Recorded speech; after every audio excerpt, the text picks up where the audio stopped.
And so now as we share, let's do so with a compassionate motivation.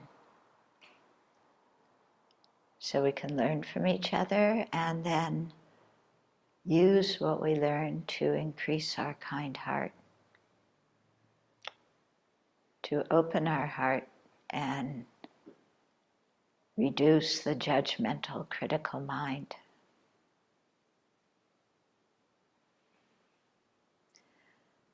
And so by our sharing together, may all of us, individually and collectively, contribute to the welfare of all living beings.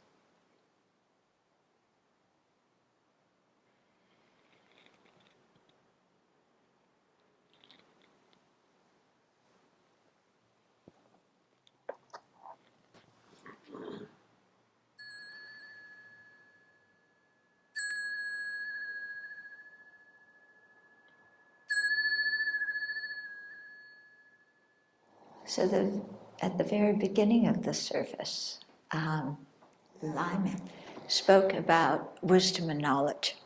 So I thought to speak about the wisdom part of it, because that's a very strong theme in the Buddhist tradition. So we talk about two kinds of wisdom. Yeah, one kind of wisdom that knows how cause and effect works in our world. Yeah, how the world functions, how things arise due to causes and produce other effects. And then the second kind of wisdom is the wisdom that knows how things actually exist. Mm-hmm. So the cause and effect kind of wisdom that, knows how the world functions, this came up also in what you said. Life is an echo. What you send out comes back. What you sow, you reap. What you give, you get. What you see in others exists in you. Remember, life is an echo. It always gets back to you. So give goodness. Okay? So that quote talks about cause and effect. And it fits in very well with what we mean by karma. Karma means our actions, not only what we do physically, but how we speak to others, and especially what goes on in our mind. How we think, what are our motivations for doing what we do?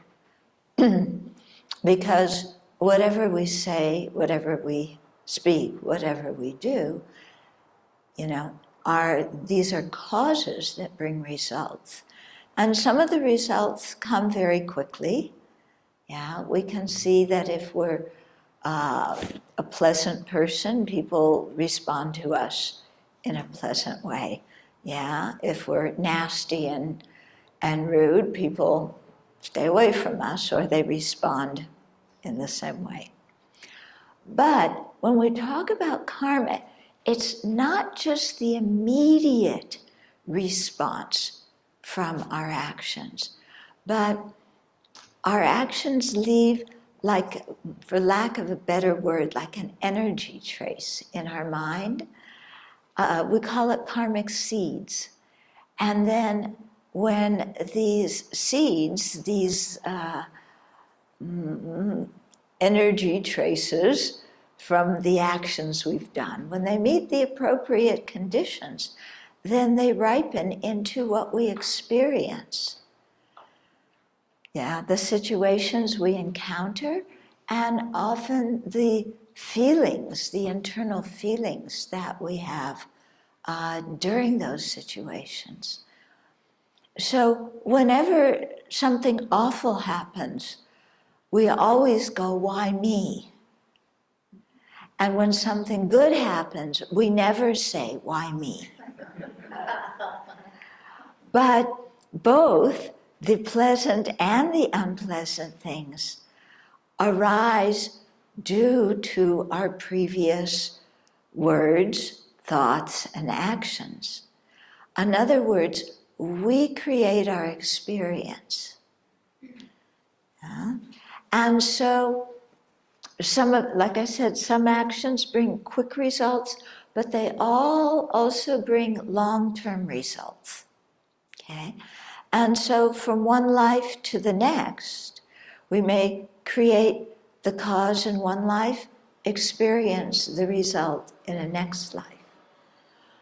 But as your quotation says, you know, the result corresponds to the cause.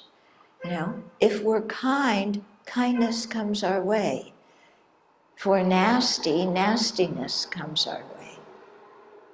Okay. We don't usually see our experiences as a result of our own actions, though. We usually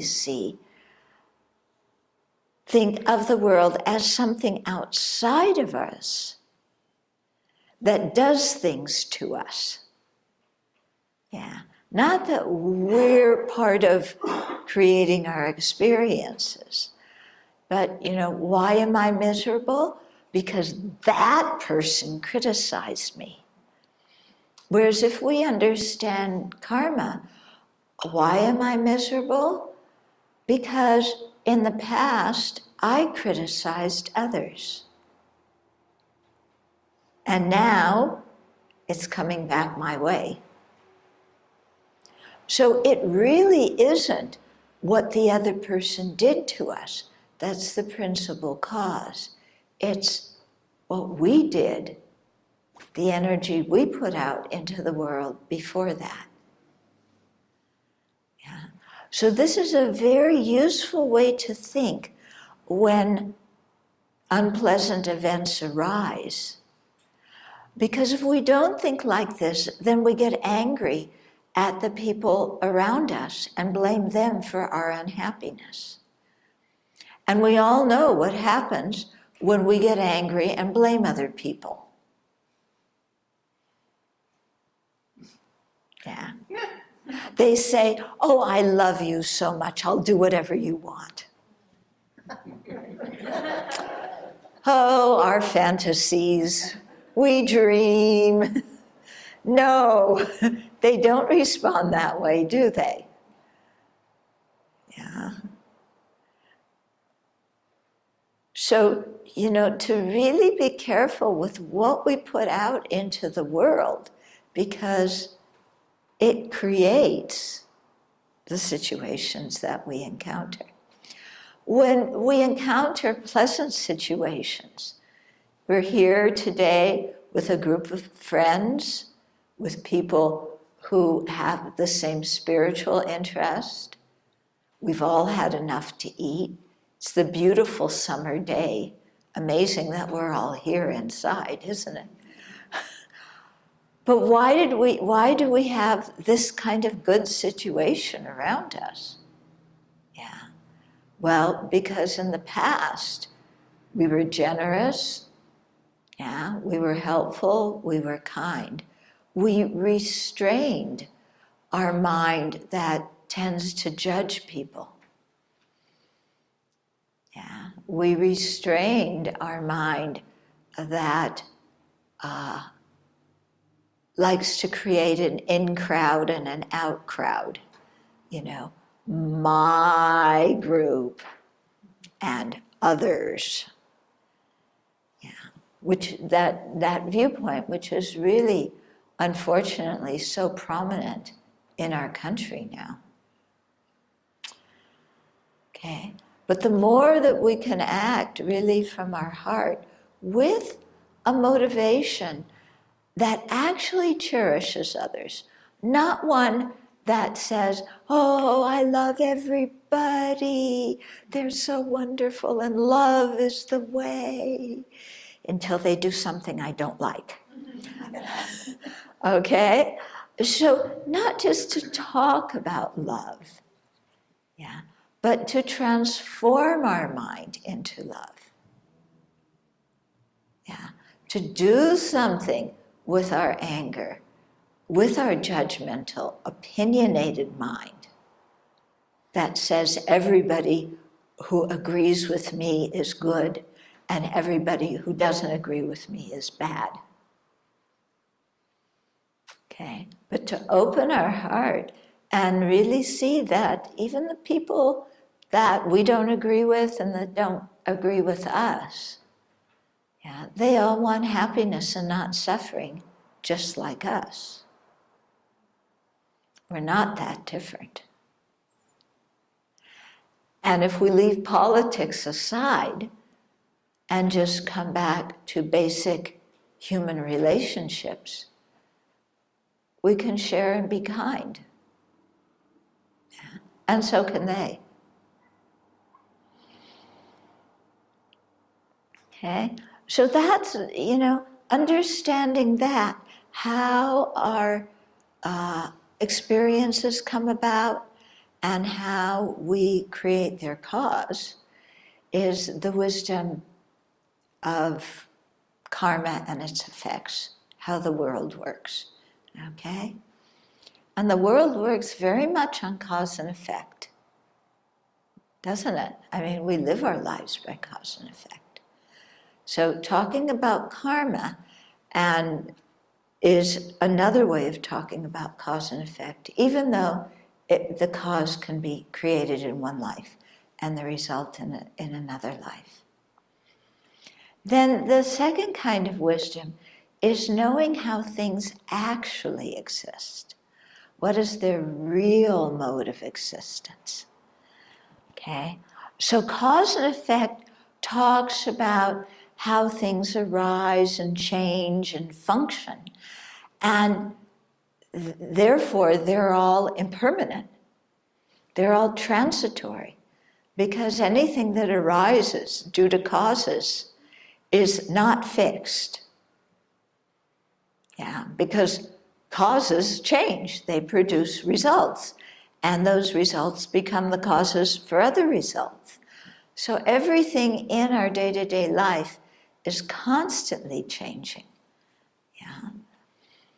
The wisdom that sees how they exist says, yes, they're constantly changing, and therefore things lack any kind of permanent, concrete, truly existent essence. Yeah. So this is very different than how we usually see things. We usually see things as having their very own essence. Okay?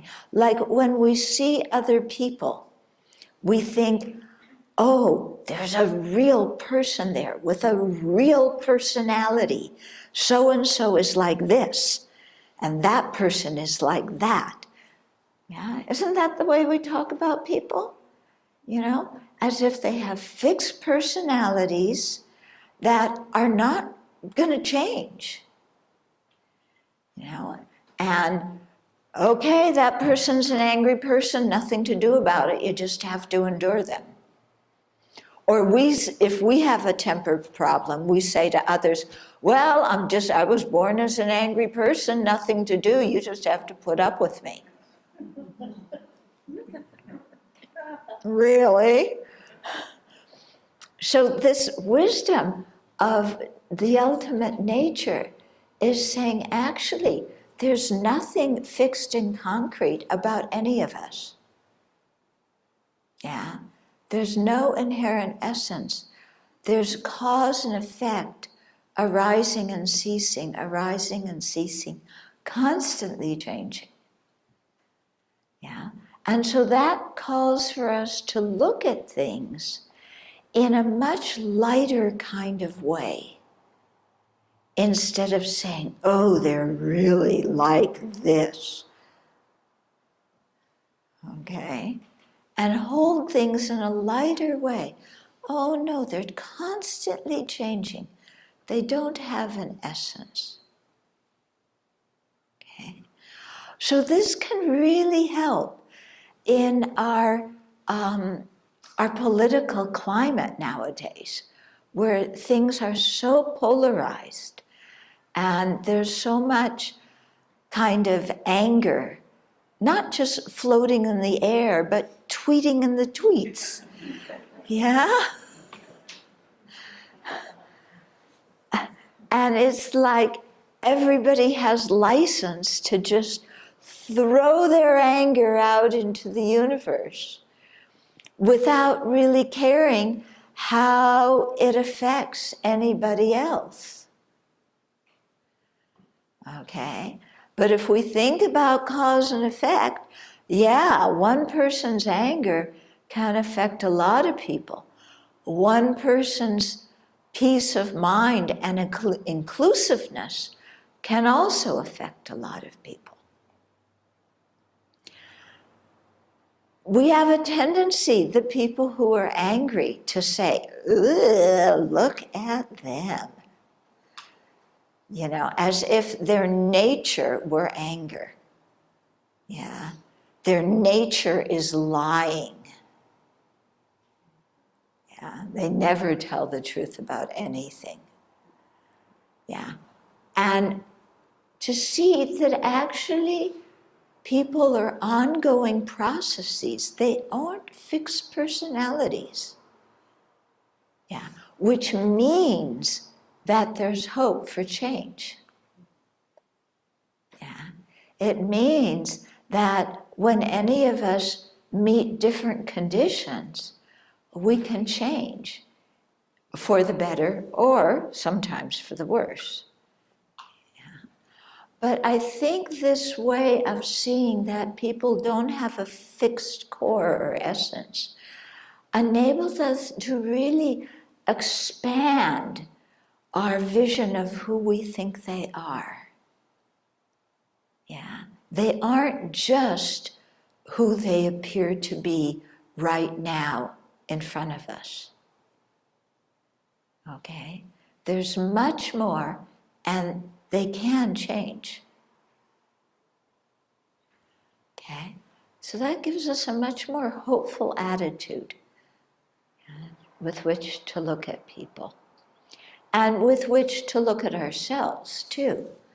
Because sometimes the person we judge and criticize the most is this one, ourselves. What do you think? Yeah? We're pretty judgmental sometimes of ourselves and so critical. And to realize we don't have a fixed essence that is a rotten, undeserving person who's full of shame.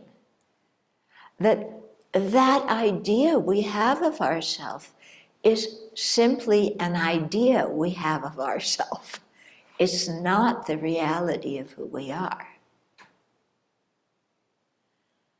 Okay, that actually we're quite complex people.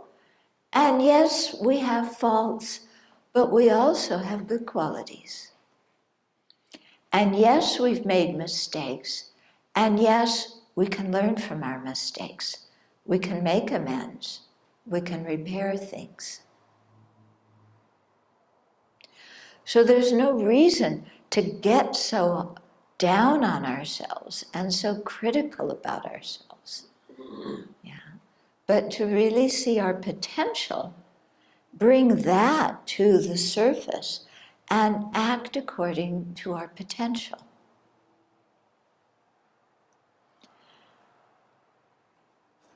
So one of our great potentials is of compassion. Love and compassion. Love being the wish for beings to have happiness, compassion being the wish that they be free of suffering. And every time I come, I watch you lead the chanting, the singing. And you have such a beautiful way at the end, you know, not like my music teacher in high school, but very beautiful and very graceful, you know. And you open it, you end it with this. Yeah? Yes. And that is, you know, in our tradition, indicative of compassion. We have Avalokiteshvara, who is, or Kuan Yin in Chinese, Chenrezig in Tibetan, Kannon in Japanese, who is the manifestation of compassion and has 1,000 arms reaching out like this. Well, actually, there's two that are like this and a few more that are closer in. But all the other ones are like this. And they all have a palm, an eye in the palm, looking out at other sentient beings. So every time you end the music, with this, it makes me think of Avalokiteshvara and compassion. The mind that reaches out to benefit others. Yeah? Like your song about the step-by-step song and helping your neighbor. You reach out. We have 1,000 eyes to look not just at me and my own suffering and problems, but look out at others and what others are experiencing and engage with them, give them our love and compassion in whatever big or small way we can. It doesn't have to be dramatic. Yeah, it can often be just smiling. Okay? And so to share that compassion, reach out to the world, yeah, with this wisdom that things arise due to causes and conditions, and that they change, and that they don't have a solid essence. So there's hope for positive change. Okay?